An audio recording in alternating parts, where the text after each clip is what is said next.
ये बताएं कि कल रात आप घर में क्यों नहीं आए उजान भाई? हमें खिड़की से क्यों देख रहे थे?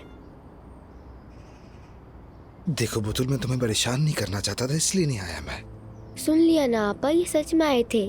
मैंने आपसे कहा भी था कि कल रात उजान भाई यहाँ पर आए थे। बतूल, ये लो तुम्हारा लंच बॉक्स।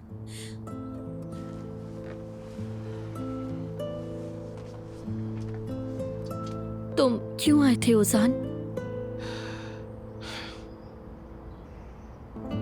ये अंगूठी जो तुमने अपनी उंगली में पहन रखी है,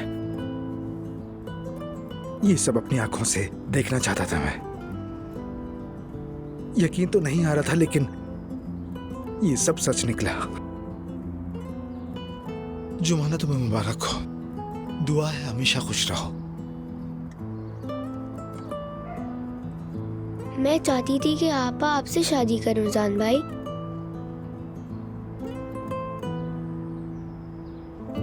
आप भी यही चाहती थी ना कि आपकी शादी उजान भाई से हो? चलो मेरी जान, स्कूल के लिए देर हो रही है। बतूल, उदास मत हो। तुम्हारी आपा ने अपना फैसला खुद किया है और हमें इनके फैसले का एहतराम करना चाहिए, है ना?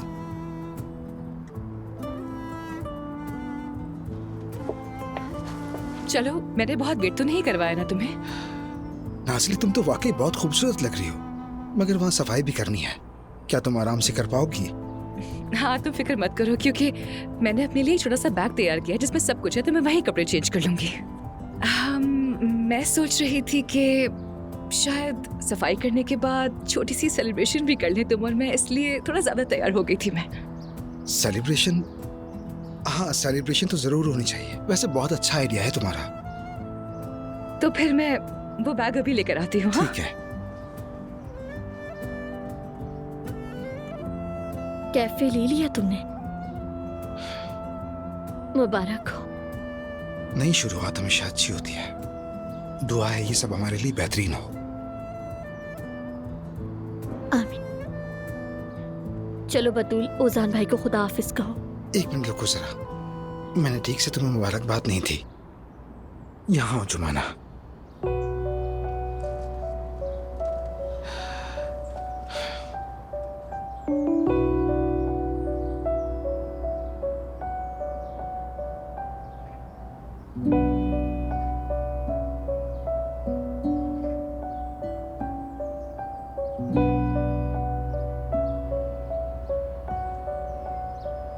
बताओ जुमाना, क्यों तुमने मेरा दिल तोड़ा?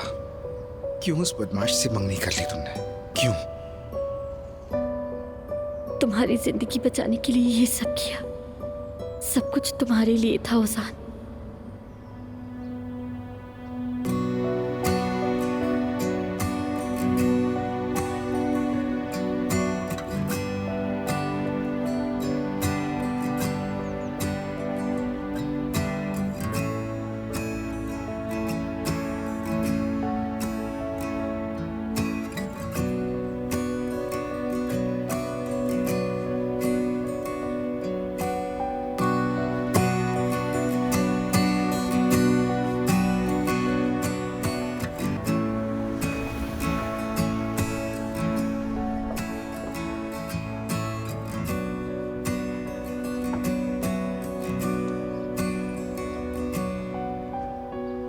क्या हो रहा